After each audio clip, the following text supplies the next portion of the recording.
Musa's musical melting pot.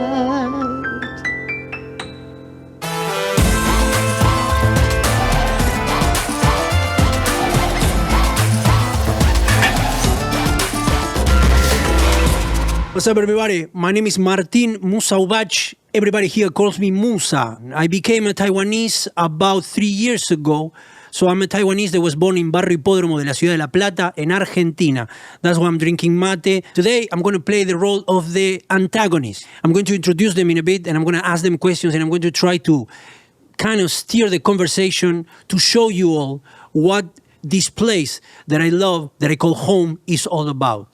Particularly today is a very special episode for me because we're going to talk about religion and religion in music. In front of me, now I'm not going to say neither her age nor her weight because this is not a boxing match, right? Now I have the person that gave me the opportunity to produce for the first time gospel music or music in any other situation. Yes, I have Zorina London.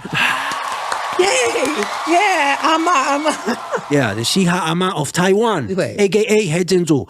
Right. And on my left, I have Joe Henley, journalist and growling king of the Taiwanese heavy metal scene. Yeah, Joe Henley, come on, man. Thank you. Now I would like you to introduce yourself. I am, as you said, Zorina London, and I am proud to say I am 71 years young. Woo! Hello, yes, that's right. I am definitely a grandmother. I've been here in Taiwan almost 20 years. Yes. My Chinese is still not that good, But but it's that's what I can complicated. sing in Chinese. Yeah. Yeah, and I'm a minister Yes. of the gospel. I'm Yes. a jazz singer. I'm the owner of an orphanage, and I built my own church in Africa. What's the official denomination of the church? We don't have a okay. We don't have a denomination, you know, because before people would say I was brought up Baptist. Yeah. But now, you know, it's like I don't have a denomination. I have a relationship with the Father.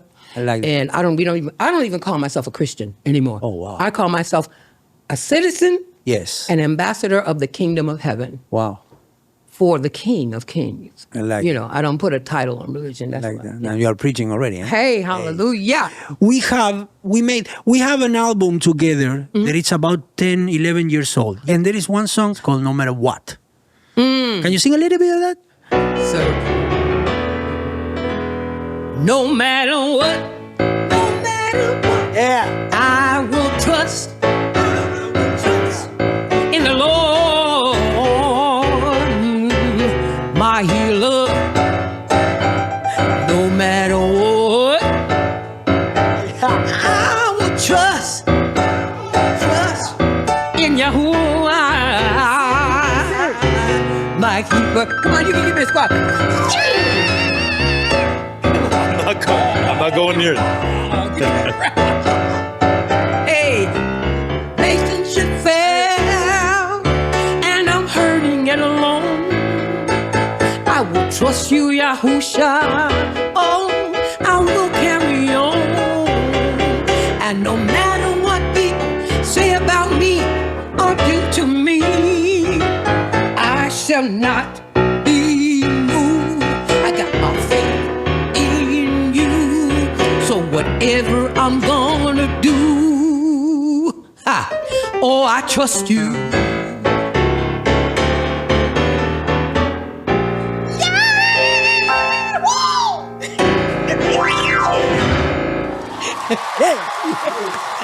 Mr. Joe Henley, explain to us why you're here, please. I don't know, man. It's now next to that. I'm not sure why I'm here. looking for. No, my name is Joe Henley. I'm a writer. I'm a reporter.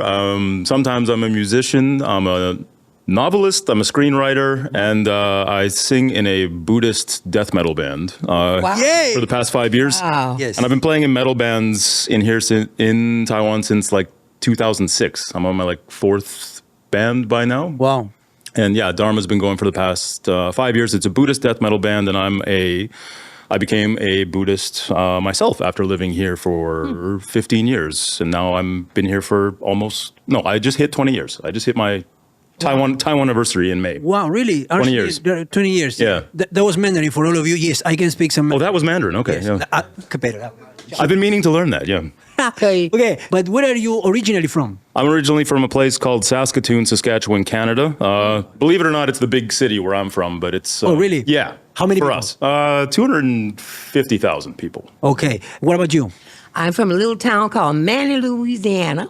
That's where I was born and raised. My daddy from New Orleans, but I was raised in San Francisco. So, I have a lot of questions, right? But I would like to know about the religious history of each one of you and how did you become so passionate about the Eightfold Path? Okay, first of all, I was raised as a Christian. You know, my grandfather was a deacon and my great-grandfather was a preacher. Tell But me. as you grew up, well, I'll say this. Yes. When they told me Santa Claus was fake when I was a little girl, Yeah. I said, oh, well, okay, Jesus is fake too.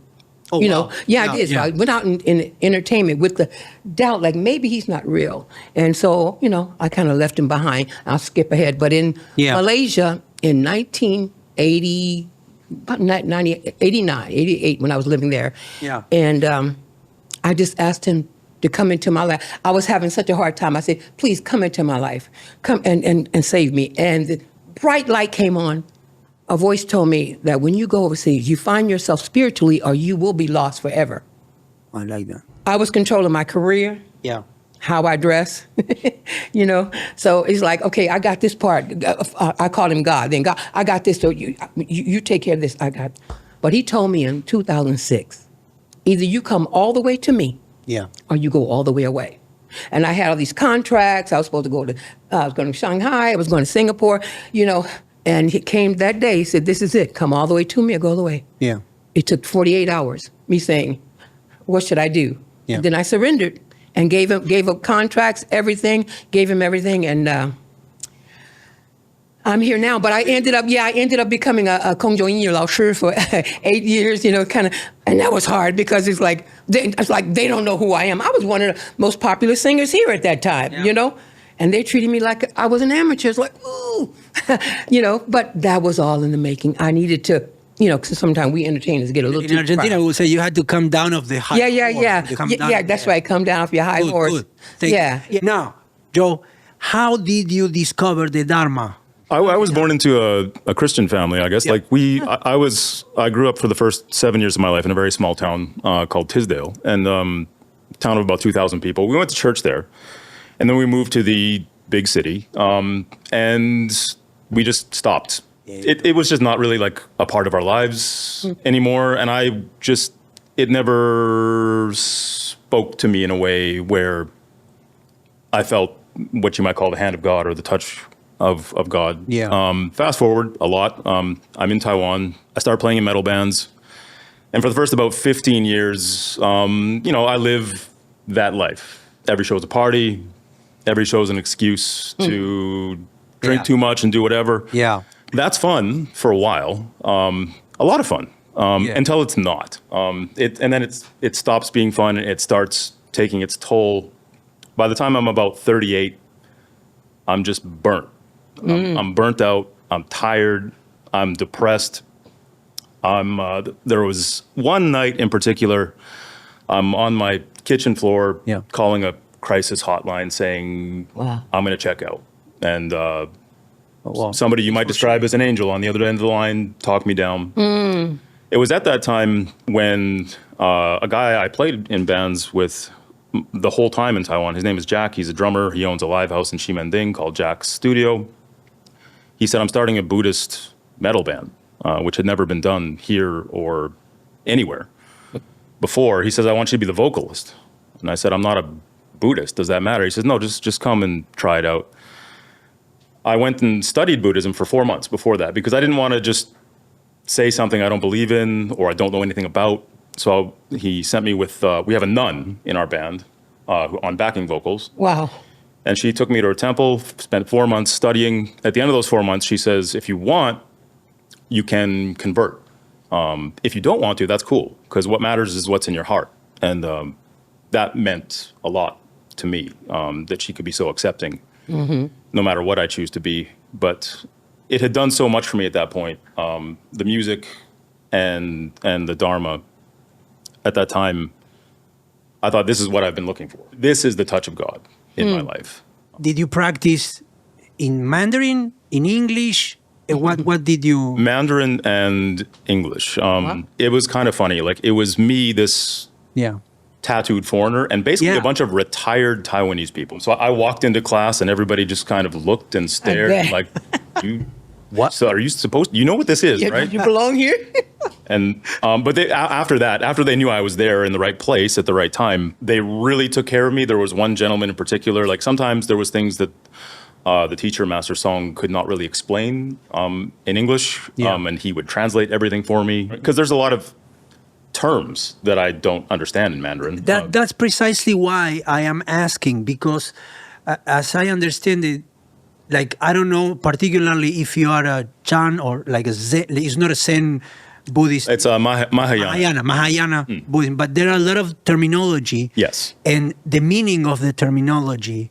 And many things in translation, they get lost. So that's why I was wondering how, because it really touched you. I mean, you changed your life. Yes. Right? Yeah, it's very important. And then, like, just during the process of doing the band, like, even just going to band practice, I'm asking questions all the time. And fortunately, my bandmates are very patient with me, and the nun in the band is also very patient. And I'll ask questions. They'll explain things to me, like, what does this song mean? What's it about? Because, again, I don't want to just be up there.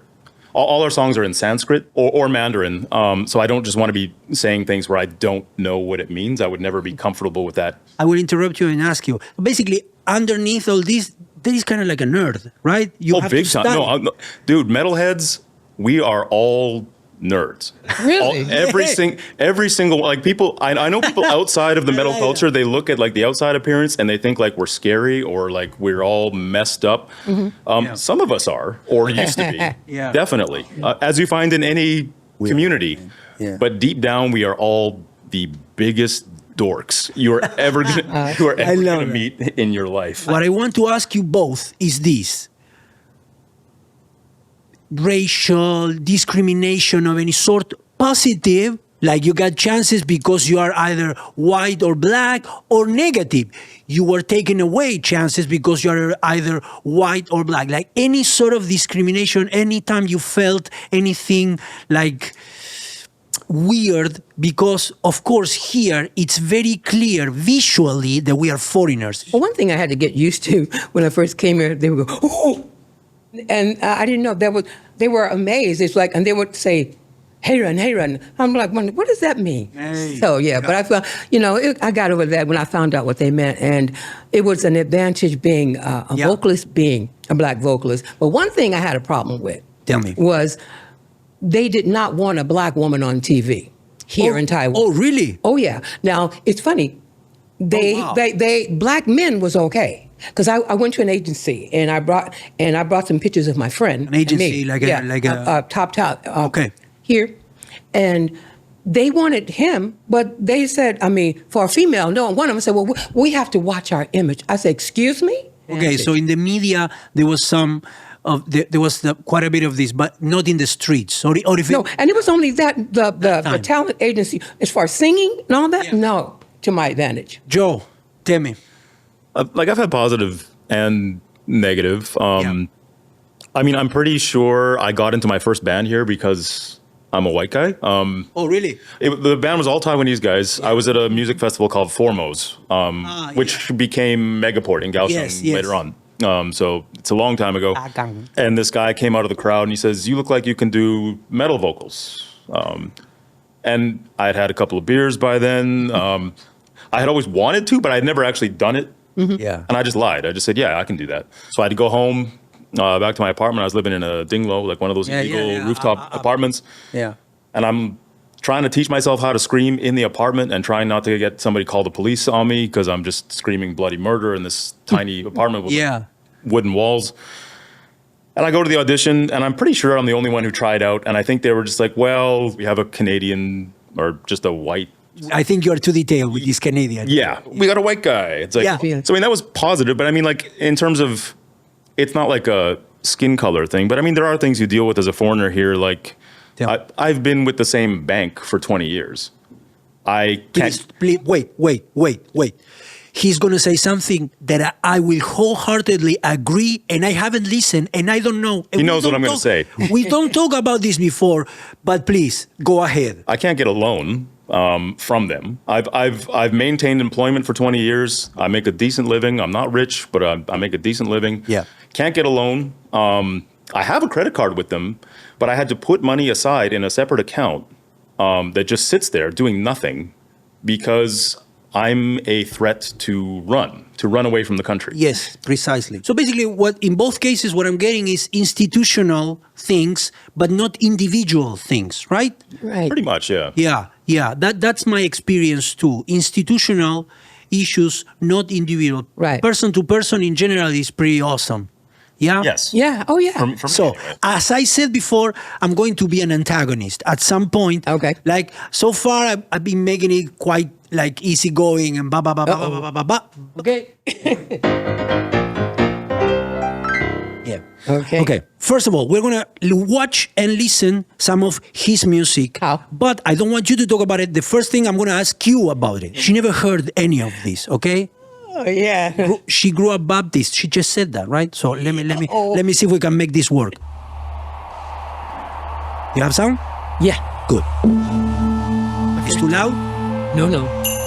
First time Buddhist metal band. Yeah.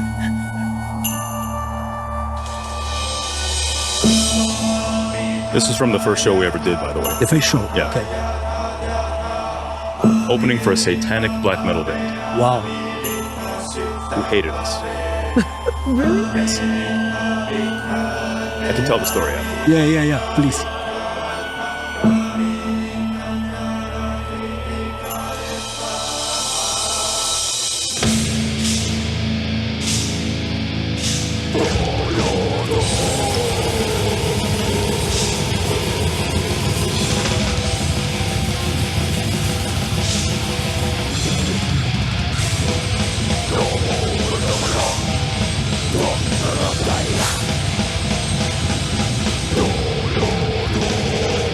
There you go. Okay, so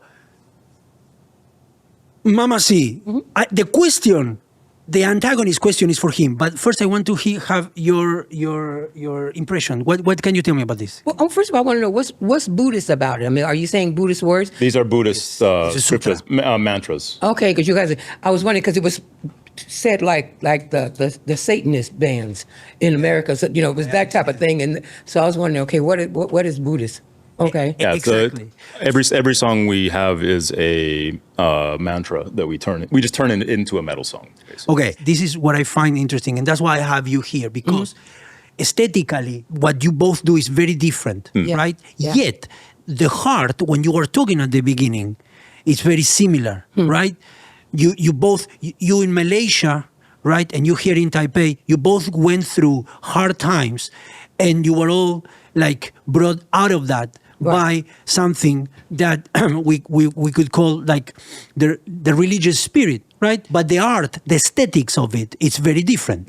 The Bruce Springsteen song, Born in the USA, it's about a Vietnam veteran that is quite, I think the word is disillusioned with his own country, right? Yet, it became a patriotic anthem. Yes. Yeah. So basically, there was a como McLuhan. Okay, the medium is the message, right? What I mean is this, like the way you perceive the thing is as important as the message that is hidden or is not right. hidden, but it's inside the thing. So this is a contradiction, I feel, in the art that your band is doing.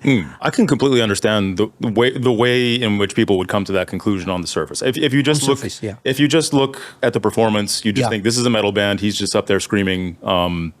You might think there's nothing Buddhist about it if you don't know that this is actually a mantra that we're performing. Yeah. Or if you don't know that the clothes we're actually wearing the Hai Ching, which is these are the robes that you wear when you're actually like converting. Within Buddhist lore, there are things known as wrathful deities, which are just manifestations of the Buddhas or Bodhisattvas, which transform themselves into something malevolent or evil in order to combat evil. The antagonist. The mission of our band is to free people from what they call the cycle of negative karma. We have a song called The Medicine Buddha, Dharani, which is, of course, about the medicine Buddha. It's about the Buddha that's you would pray to if you're looking to heal yourself physically or heal somebody that you know. And during that song in particular, I've seen grown, bearded, massive men break down in tears. Wow. In the middle of the mosh pit. But to the antagonist, Yes. I can definitely understand why there would be questions. Yeah. Because if I knew nothing about Buddhism and I saw my band for the first time, I might have the same question. I might say, what precisely is Buddhist? Is this just a gimmick? Cool. I know you. So Yeah. because I know you, I knew that it wasn't a gimmick because you are not a guy that will do gimmicky things. No.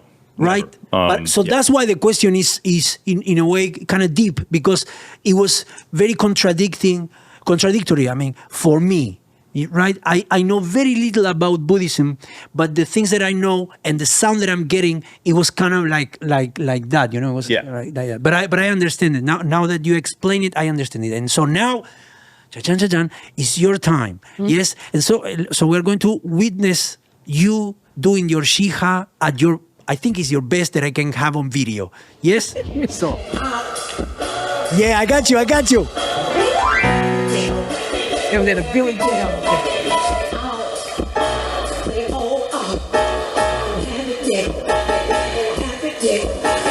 I'm surrender can't be a agenda. He kind of been no longer sinner. Shout and say, oh, happy day. Lord, you brought me a mighty long way. This is the day the Lord has made. I will rejoice again. I know that I'm favored. My pearl came to say, oh, happy day. Oh, happy day. Shane Brown is say it.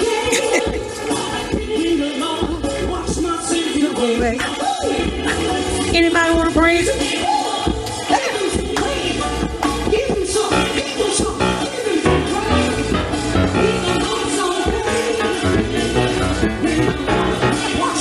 I remember. Come on.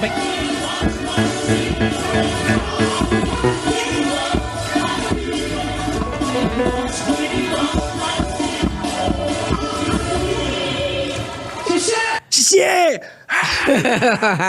Oh, I'm not going to do the same because this pretty much matches, right? It's pretty much one line of, yeah. So my question basically is this. When you sing here, you think people here really get it? Or it's just like we are in, like you're singing Happy Day, right? We are in Sister Act 8. yeah. How do you feel? Do you always feel that you're sharing really that, or sometimes you're just like, okay, it's a surface kind of thing? Funny you asked me that because I had to tell the church that I'm attending here. I said, you know what? You guys want me to perform, you know, because okay, the Oh Happy Day, I was performing. You know what I mean? That was performing. That was not ministering, and that's what they want, you know, the performance. But when I minister, when I sing, you know, like walk with me, Lord, walk with me. Walk with me, Lord, walk with me, or pray on just a little while longer. You gotta pray on just a little while longer, Lord, pray on just a little while longer, 'cause everything's gonna be all right. Don't you know that everything gonna be alright? You gotta hold on just a little while longer. Hold on just a little while longer. Hold on, yeah, just a little while longer. 'Cause everything's gonna be alright. Don't you know it? Everything's gonna be alright. You know what I mean? So when I do that in church, oh, they feel it. Some of them, they start crying. They say, I don't know why. When you sing, it's different. Yeah. Okay. Yeah. Zorina, sing this for me. This is a duet we wrote together. A song we wrote. Your Love is Music.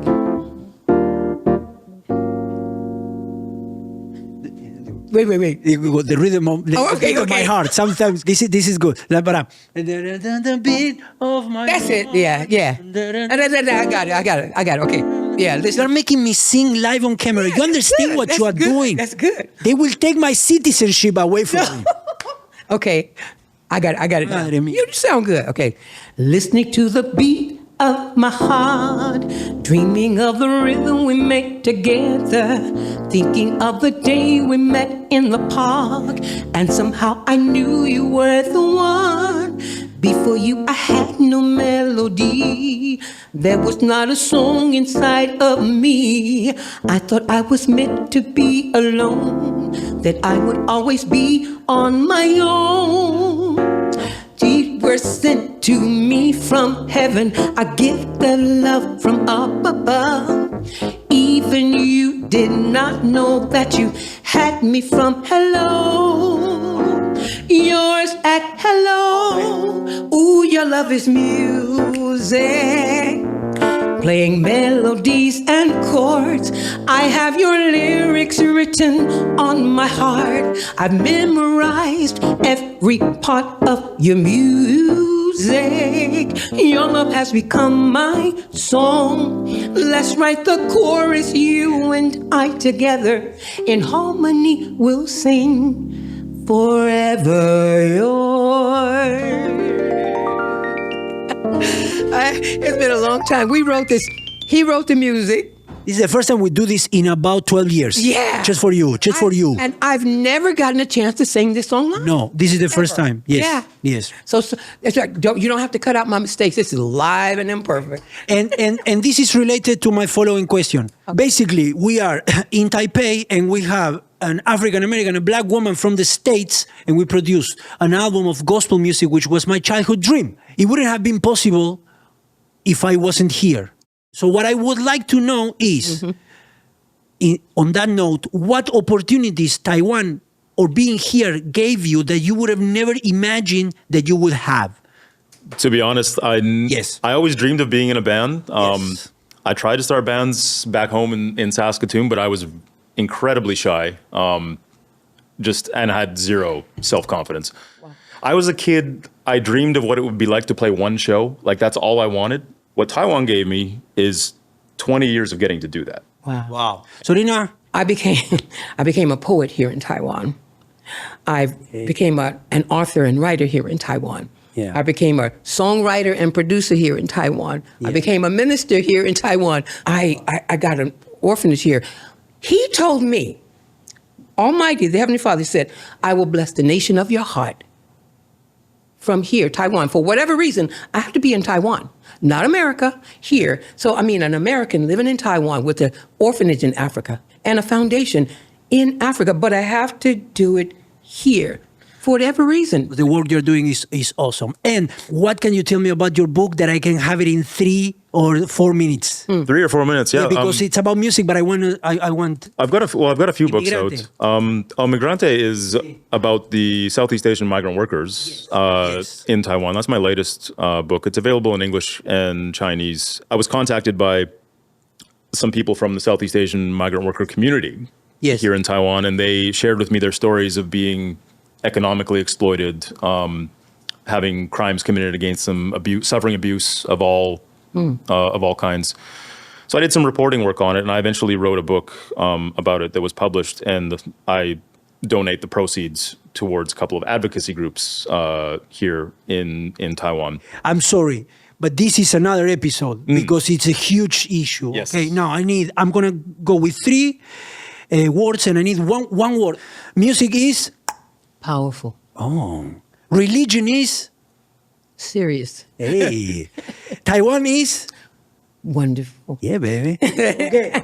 Y ahora para vos, the same exact thing. So music is life. Ahí va. Religion is truth. Hey. Taiwan is amazing. Yeah, baby. I like that. Okay. I want to thank them both. Okay. Again, once again. Joe Henley on vocals. Yeah. Zorina London on vocals. 谢谢. Myself on whatever this is. Thank you. That's it. Bye-bye.